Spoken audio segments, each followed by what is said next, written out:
All right, my name is Chris Bradford, and I'm going to be talking about an ETL tool we wrote for the US Patent and Trademark Office. You can find me on Twitter at BradfordCP or GitHub, also on BradfordCP. I also wrote a open source Python Cassandra migration tool called Trireme, hooks into Solr as well. Work for a company called OpenSource Connections. We specialize in discovery and analytics as well as search. We've written a few books on Solr. There's a video series on Pact about Elasticsearch and Angular. And we have a new book coming out called Relevant Search, which focuses on search relevancy tuning. But today, we're talking about EST, or Exploring Search Technologies. It's a system for patent examiners to search for prior art. So you apply for a patent, they need to see if anybody else already has it. So this is using 225 years of data, starting from 1790. So there's quite a few records inside of the system. Patents right now are stored as TIFF images, so they're actual image files, each page. And then there's a bunch of XML data that surrounds it. Has the text that's on the page number, classifications, things like that. We have multiple collections right now. There's patents that are pending, patents that have been approved, other countries' patents. They're all in there. And then we have a custom query syntax. So the Patent and Trademark Office has a custom syntax that they've been using for over 30 years now with their current search tool. And to ease the transition, we implemented it in Solr. All right, but let's talk about the technology stack here. We've got DataStax Enterprise, which is Cassandra 2, open source Solr 4.10.2, and when we started, we had Spark 0.9.2, which is obviously very dated, and that eventually migrated to 1.1, but we'll talk about that a little bit later. All right, so if we want to get data into the system, there's currently a system in place. It's called CSS, and that's the legacy system. It's a bunch of databases. There are flat files on disk. There's Oracle. There's a whole bunch of systems that they have in place. So the first part of our task was to load all this data into Cassandra. A lot of it's compressed XML files. We have a bunch of really, really big tar files. And so we wrote a tool called CSS to C, or CSS to Cassandra, that reads those tar files in, streams them into Cassandra, does a little bit of transforming there, but that's about it. It's pretty fast, and each of those tar files can cover like 1 year to multiple years of data. Some of the 1700s and 1800s, you have entire decades inside of a single file. So the next tool we wrote was called C2S, or Cassandra to Solr. And this takes all of that data that's inside of Cassandra, wraps it up, does a few joins, things like that, and prepares a Solr document, because the front end is actually going to query Solr directly. It's not going to talk to Cassandra at all. So we wrote this tool, and the way it was kind of set up is you have a utility server. You can kind of see it here in the middle. It's the orange utility server directly to the right of the blue Cassandra servers. We'd submit the job. We say, hey, read all of the data for this given partition, which is usually a year and a month. Go ahead and load it in, do all the joins, any subqueries it needs to do, ship it over to a load balancer, which balances all the traffic into Solr. And yeah, I mean, that's basically how it works Solr 4J. And to scale this out, we had to borrow a bunch of servers. We had a ton of utility machines. Each utility machine had a bunch of processes running on it. So you can see now we have 2 utility servers in there. In real life, it was many, many, many servers. And you could run multiple processes per server.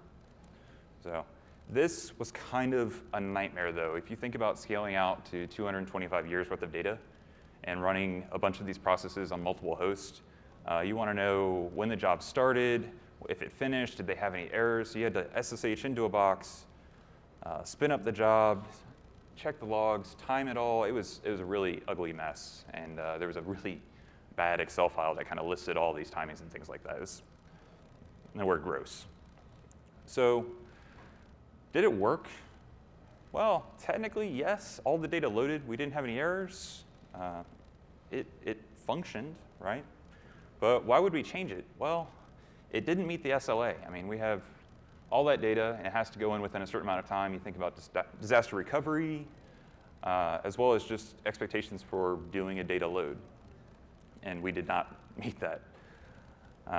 So we decided to kind of rework it a little bit. And how could we make it better, right? So The first thing we did is we optimized that script. That process that we wrote, we added caching so we didn't have to make as many queries, and it sped it up quite a bit. We also added multi-threading so it could take better advantage of the hardware that we had available. But then we ran this, and it met the SLA, so yay. Not really. Patents, every year, the number of patent applications that come in it completely blows away the previous year. So what's working today, what meets the SLA today, will not meet the SLA next year. So we had to have something that would grow, and that was not going to happen with this process. So we looked for a new way. We had Spark. Ta-da! All right, we're on Cassandra, DSE. So Spark can be part of that platform. So we decided instead of taking all this data out of the Cassandra cluster, moving it to the utility server, doing all these queries, and then shipping it over to Solr, why don't we take that job, the code, and move it to the data?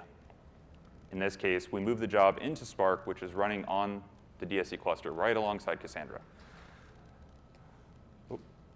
So now we have a few benefits. We've got data locality. So with DSE and the Spark Cassandra connector, if you're running the two together, it will query the Cassandra nodes and only pull the data off of the disk on the node where that data resides. So if I have 5 records on one node and 3 records on another node, I'm not going to request data from the second node. I'm only going to look at the 5 records that exist on this server. So it's super fast. Instead of doing any network hops, anything like that, it's just reading it right off disk. We have a job tracker. You've seen Spark before. There's a nifty web interface to go in and see how your job's running, if there's any failures, what's going on with the nodes, which we didn't have before. We had that really gnarly Excel file that had to be manually updated. And then you could also submit multiple jobs. So with Spark, you can say, this is the number of cores I want to use, or this is the amount of memory, and it will schedule appropriately. We didn't have that before. So we saw a lot of wins here, right? So here's the old setup again. You can see nothing's changed. And then this is the Spark process that we came up with. So we have the utility server. We submit the job from the utility server into the Spark cluster, which you can see in red on the slides here. What it does is it builds a RDD of all the joined data. It iterates over all of the records, batches them up, ships them off to Solr Cloud. So how'd this go? Did it work? Not really. It was actually pretty poor. It was just a hair faster than the original process. And we were looking at this, we go, well, I mean, we did a really good job on that original process, but just a hair faster, it's running on more machines. What's going on here? And so to solve this, we decided to, you know what, let's go ahead and add metrics all over the place. So for every method call, we timed it. We said, OK, how long is this taking? How long is that taking? And we correlated all these results, looked at it, and found out that the cause of our performance was inside of the for each loop, where it actually pushes all the documents into Solr. So here's some sample code. Basically said, build the joined RDD, for each over every record, build the Solr document, make a Solr connection, ship it, and then disconnect.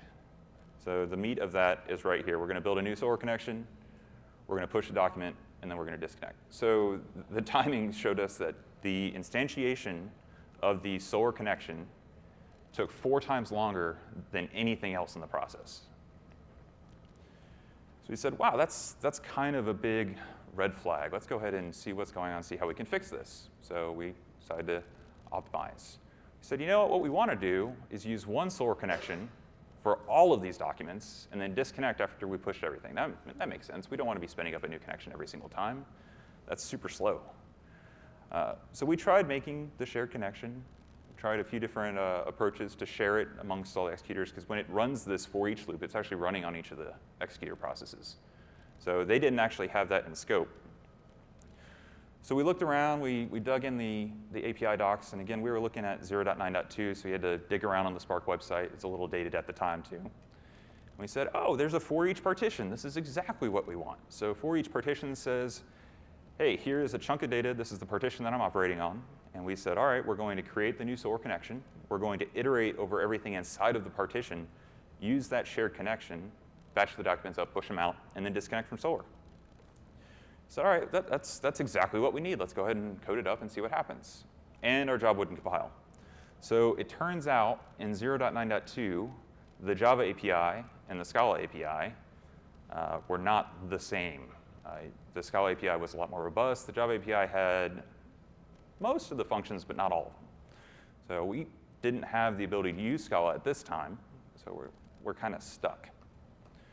So now we found a new solution. We're digging around. We said, all right, this partitions thing, we're on the right track. We saw a bunch of things out there about for each partitions. It's not available, but there is a map partitions.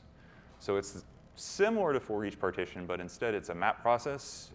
And when we ran this, it didn't run right away because you have to call the action to materialize your RDD, so it would actually run the map partitions function. So we got all that in place. We said, okay, cool, we have a new Solr connection, we're reusing it, and it's performing much better, much better. Okay. So now, what was going on? Where are we okay? Can we use this as our solution? Is everything working out appropriately?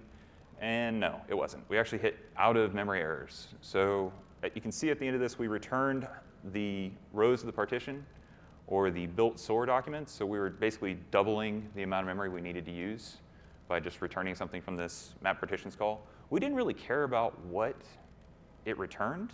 I'm looking at this, I go, yeah, I'm not going to do anything with that data. This isn't important to me. So we decided to just return the number of documents it processed within that partition. So instead of building up this array full of Solr documents or even just the raw data from Cassandra, we said, you know what, all we care about are the counts. And that worked perfectly. All the out-of-memory errors ran away. We were good. So now we have this job that builds in our local developer boxes. We say, OK, we're in a good spot. Let's go ahead and run the full test with the full year data. I think it was 2005, and see what happens. And we melted our Solr servers. So the actual loading was awesome. Spark ran flawlessly, and it took down our Solr cluster, which is great. That's exactly what we wanted to see. The bottleneck was not in the job anymore. The bottleneck was somewhere else. So we look at the Solr indexing here. We have Cassandra and Spark talking to the load balancer, shipping all the documents to Solr. So the way that this works, and the load balancer is kind of like an even round-robin solution. It's just a simple F5 out there. So Spark would ship the job to the load balancer. It would round-robin to each of the nodes.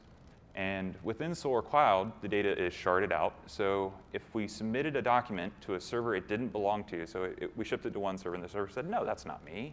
I don't use this data. But I'll forward that request along to the right node in the cluster. So Spark is bombarding the Solr cluster saying, here's all these documents. And then Solr is internally bombarding itself, routing the documents to the right node. And that's what ended up taking us down. So to fix this, we had better Solr indexing, or Cloud Solr server. We're running Solr Cloud, which uses Zookeeper. Zookeeper kind of keeps state of the cluster. It knows which shards are primaries, which ones are replicas, which shards are up, down, not responding at all. So with this new client, it reaches out to Zookeeper and it says, hey, Zookeeper, who is the master for this document? Or I can calculate out who the master is, and then it will talk directly to that node to send the document and do the indexing. So now at this point, we don't have all that cross-cluster traffic. We just have the documents going directly to the node where it needs to be. We ran this, worked great. The Solr servers did not melt. They got really hot, but they did not melt this time. And we were really happy with that solution. So here's the really big diagram of how we're running now. We've got our Cassandra cluster with Spark nodes in there. In our case, we can also run Spark on all the nodes. That's since these slides were created, we've moved to that approach. You can note that we removed the load balancer. Even on the querying side, you can use the Cloud Solr server client. And yeah, everything's working great. So let's see, was this a success? Yes, yes it was. So we saw a 5x improvement over the optimized Cassandra to Solr process that we had written originally. We were well within the SLA, and we had all these new admin features, so the client was super happy. So where do we go next? We have this piece of code that works. Well, now we optimize our CTOS Spark job. So all these optimizations we made to the original job happened in parallel when we were writing the Spark job. So we wanted to pull some of those things in, like the caching of certain data, like classifications, things like that. We don't want to do extra queries. Just keep all that stuff in memory and speed it up even faster. We found there are some helpful Scala tools now. So we're writing all our jobs in Scala now. So they have additional tools to do the batching for us. So before we were in the for each loop, we were saying, hey, This is 50 documents. Let's go ahead and ship it now. Now we're using some Scala functions for that. That's pretty nice. We're also writing more Spark jobs. So we said, man, this Spark thing is great. It's right there next to our data, our Cassandra cluster, and it can talk to Solr. So why don't we do more jobs there? Now we're doing parity checking.